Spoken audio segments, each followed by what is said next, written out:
Hello, Virgo. Thank you for joining me for your weekly forecast for week commencing the 3rd of April. If you're heading off anywhere on a long distance journey, or you're exploring higher education, or you're just feeling a bit restless and want to expand your horizons, this can be a fabulous week for you. Go for it, and go for it fulsomely. You may find yourself wanting to be a bit more vigorous or rugged in the way you lead your life. Could be hopping on your bike or getting down to the baths and having a good swim, or going to the gym. Any way you can test or challenge yourself in this kind of physical way can actually be really good for you. It's also a time when you can stretch your mind a little bit more, so an increase in the knowledge you learn can help to inform your decisions in a better way. Also, Venus, the planet of love, returns to your zodiac sign on the first day of this week. Now, it's true, she does continue to track backwards, but I think through to the 15th, when she goes forwards, she's given you food for thought around your relationships. It's vitally important, Virgo, for you in particular, that whoever you interact with, it feels comfortable at a more emotional level. You do need to get beyond just the sheer attraction and even the happy chatter. It needs to be about who you can really be at ease around, because that's going to tell you a lot. Now, if you don't feel at ease around someone, I think this is going to be a critical month.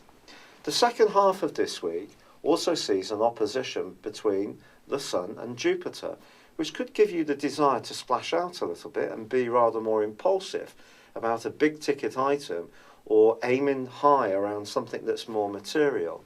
Go careful on this. This is generally a very upbeat and bubbly aspect, but it can tempt us into, actually, in your case, with the 2nd and 8th house axis, tempt you to go in beyond what you can really afford. So if you're thinking of flexing the plastic or taking out a loan, think about affordability on how you're going to repay it.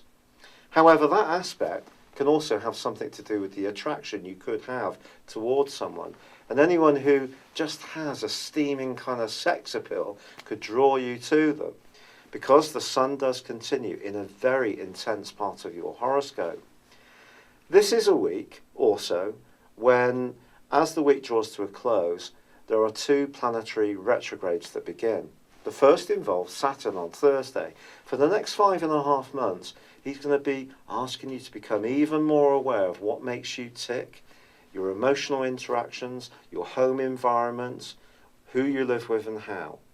But also Mercury, your ruler, slams on the brakes on Sunday. Now, just like Gemini, when Mercury goes into retrograde, it's obviously particularly relevant to you because he very much governs how you are. So the way you think, your great gift for looking at the detail of situations, all of those things are going to be really emphasised over the next 3 weeks. But I'll tell you more about that in the weeks to come. But for now, if you are planning any kind of wider expedition, it is going to be important to make sure that you double, even treble check every single detail. It's been a real pleasure being with you. Thank you for joining me. Good luck and goodbye for now.